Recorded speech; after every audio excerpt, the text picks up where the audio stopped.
Trafic d'organes. RFK Jr. dénonce l'horreur dans les hôpitaux. Ceci est un phénomène mondial. Ce que vous allez entendre dépasse l'imagination. Des patients montrant encore des signes de vie, à qui l'on aurait retiré des organes. Une horreur silencieuse au cœur même de la plupart des hôpitaux de par le monde. En tout cas, Robert Kennedy Jr. brise le silence. Selon lui, les conclusions de leurs investigations montrent que les hôpitaux ont autorisé le processus de prélèvement d'organes alors que les patients montraient encore des signes de vie, ce qui est effrayant. Des organes prélevés, alors que le cœur battait encore. Et ce n'est pas tout. Robert Kennedy Jr. promet que les responsables, notamment les organismes chargés de la transplantation, seront traduits en justice. En réponse donc au scandale, le département américain de la santé, HHS, dirigé par Robert Kennedy Jr., mis en place par Donald John Trump, a dit ceci. Le ministère de la Santé rétablit l'intégrité et la transparence dans la politique d'approvisionnement et de transplantation d'organes en donnant la priorité à la vie des patients. Le but, rétablir la confiance, protéger les droits des donneurs et surtout éviter que de telles tragédies ne se reproduisent. Mais la question reste entière, peuple de la planète. Combien de victimes y a-t-il eu? Et il y en a toujours. Car ça se produit tous les jours. Voilà pourquoi je dis souvent, n'allez pas seul dans les hôpitaux. Je le dis toujours.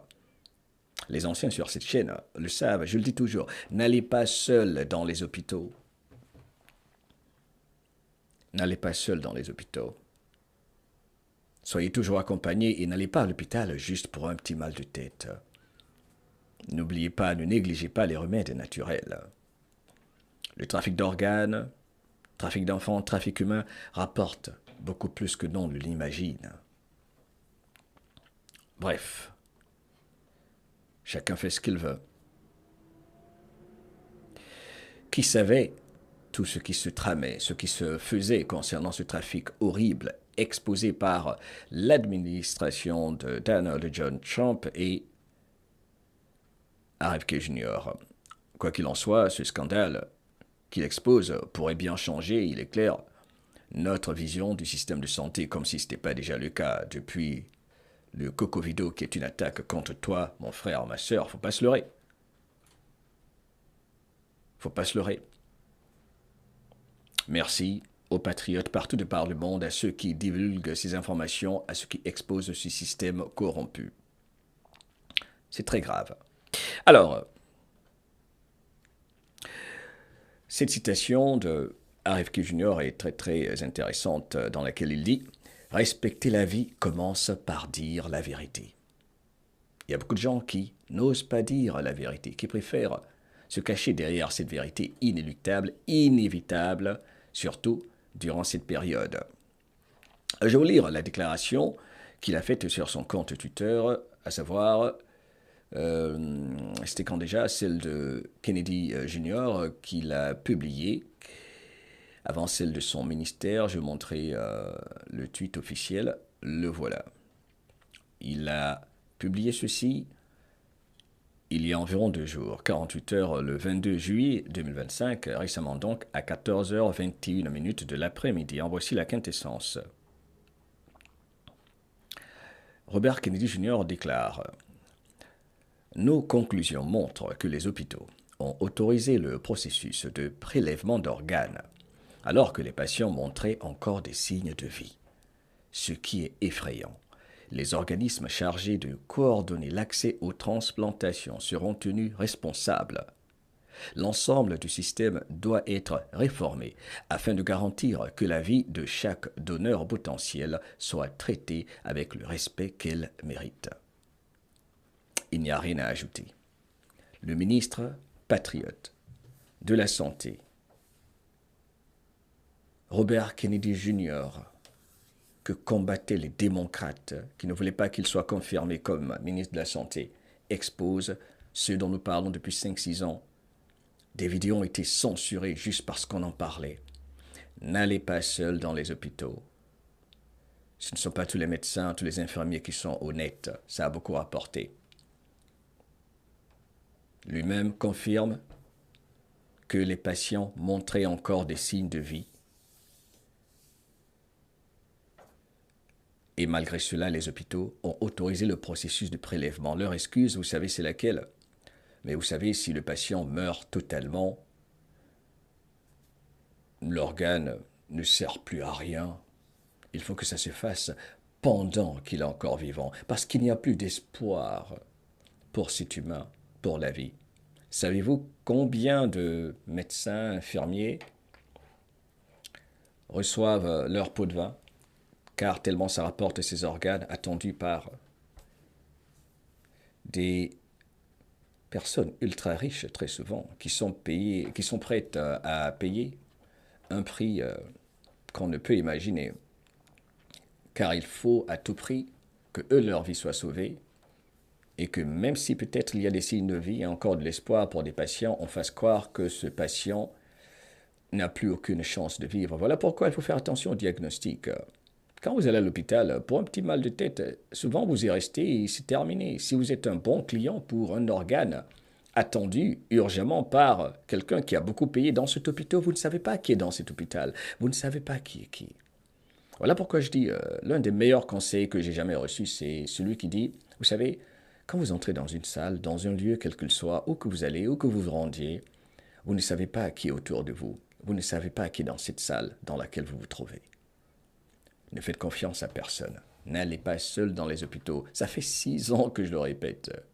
Je n'arrête pas. Près de 10 ans depuis Facebook avant la censure. Alors, je vais lire également la déclaration de son ministère le 21 juillet dernier. Le ministère de la Santé dit, sous la direction de son ministre Robert Kennedy Jr., le ministère rétablit l'intégrité et la transparence dans la politique d'approvisionnement et de transplantation d'organes en donnant la priorité à la vie des patients. Ces réformes sont essentielles pour établir la confiance, garantir le consentement éclairé et protéger les droits et la dignité des donneurs potentiels et de leurs familles. Alors maintenant, je vais vous lire la liste des arrestations récentes liées à la traite et au trafic d'organes basées sur des informations disponibles entre 2023 et 2025. Et vous pouvez vérifier tout ceci disponible partout sur le web. On en a plusieurs fois parlé. Alors, en raison donc de la nature clandestine de ces crimes, les cas rapportés peuvent être limités, c'est clair. Cela s'entend. Et certains détails incomplets. Mais les cas vérifiés par des sources crédibles et notés lorsque les informations, n'est-ce pas, provenant de publications sur plusieurs réseaux sociaux nécessitent une vérification supplémentaire, confirment malgré tout qu'il y a bel et bien eu des arrestations concernant ce trafic illicite. Des arrestations récentes pour trafic et prélèvement d'organes, commençons par l'Indonésie en juillet 2023.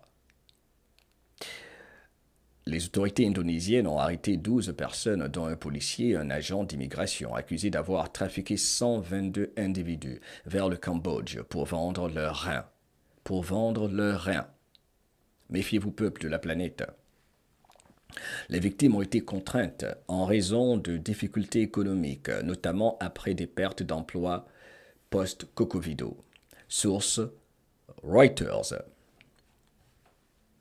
Ce cas-ci met donc en lumière l'exploitation des populations vulnérables, les victimes recevant peu ou pas de paiement. Continuons. Royaume-Uni, en juin 2023 dernier, un homme indien d'une 60aine d'années fut arrêté, soupçonné donc de complot pour exploiter une personne en vue d'un prélèvement d'organes. Il a été libéré sous caution. L'affaire est liée à des enquêtes plus larges sur le trafic d'organes, incluant des signalements de l'autorité des tissus humains concernant des transplantations illégales à l'étranger. Source BBC. Il s'agissait là donc de la première poursuite au Royaume-Uni pour traite d'êtres humains à des fins de prélèvement d'organes impliquant une victime nigériane. Wow. Guatemala, 2023. 4 médecins ont été arrêtés pour avoir illégalement prélevé le rein d'une femme. La victime a subi une intervention chirurgicale sans consentir au prélèvement, découvert après des douleurs post-opératoires. Source, le Washington Times. Wow! C'est un cas qui souligne évidemment l'implication de professionnels médicaux dans le prélèvement illicite d'organes. Voilà pourquoi je vous dis, méfiez-vous quand vous allez à l'hôpital.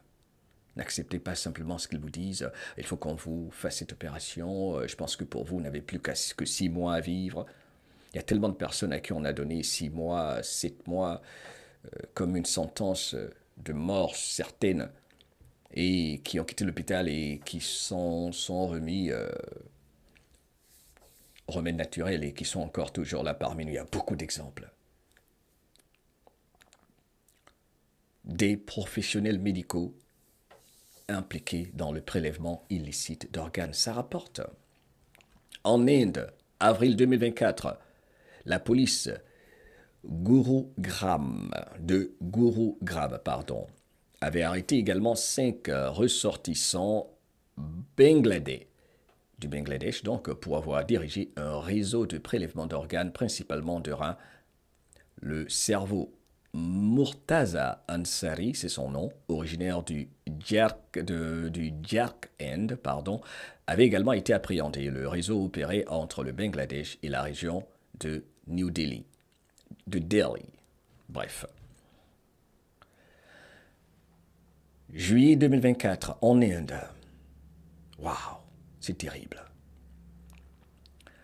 La police de Delhi a arrêté le docteur Vijaya Rajakumari et 3 ressortissants bangladais nommés Razel, Mohamed Souma Mia et Mohamed Rokon pour avoir opéré un réseau de transplantation d'organes entre le Bangladesh et la région de Delhi. Wow. Kenya, juillet 2025, du côté de l'Afrique, un groupe de travail sur le trafic d'organes a recommandé l'enquête et la poursuite du président de l'hôpital Mediheal et de 3 médecins liés à un commerce illicite d'organes au Kenya. États-Unis, mai 2025. Le nommé Cédric Lodge, ancien responsable de la morgue de l'école médicale de Harvard, si tu préfères, a plaidé coupable pour transport interétatique de restes humains après avoir volé et vendu des organes au marché noir. Alors, il est clair que le trafic d'organes reste un problème majeur. Environ 10 000 à 20 000 transplantations illégales ont lieu chaque année, générant entre 840 millions et 1,7 milliard de dollars de profit. Les reins sont les organes les plus trafiqués, suivis des foies. Les populations vulnérables restent les victimes qui souvent sont ces personnes soi-disant démunies, des migrants ou des réfugiés, contraints par la tromperie ou le désespoir économique. Les zones de conflit et de forte migration, comme l'Afrique du Nord et de l'Ouest, sont des points chauds. Et voici ce que Donald John Trump et son administration ont décidé de faire. Sous son administration, donc, les États-Unis ont adopté la loi Stop Forced Organ Harvesting Act. Donc, c'est la loi pour mettre fin au phénomène de forcer ces transplantations ou le trafic d'organes, tout simplement. C'est la loi HR 1503, présentée à la Chambre pour imposer des sanctions contre les personnes impliquées dans le trafic forcé d'organes, ciblant donc notamment les pratiques en Chine, entre autres. Et le défi est que la nature clandestine du trafic d'organes, combinée à un manque de sensibilisation des forces de l'ordre et à une sous-déclaration, rend le suivi des arrestations complexe. Waouh! Qu'en pensez-vous? Je pense qu'il n'y a rien à ajouter. Vos commentaires. Et n'oublie pas qu'il s'agit des enfants et que ta liberté ne s'arrête pas là où commence la peur de celui ou celle qui oublie qu'il s'agit de protéger ton temple, tes organes, ton ADN, ton âme, ton esprit. Reviens vers toi.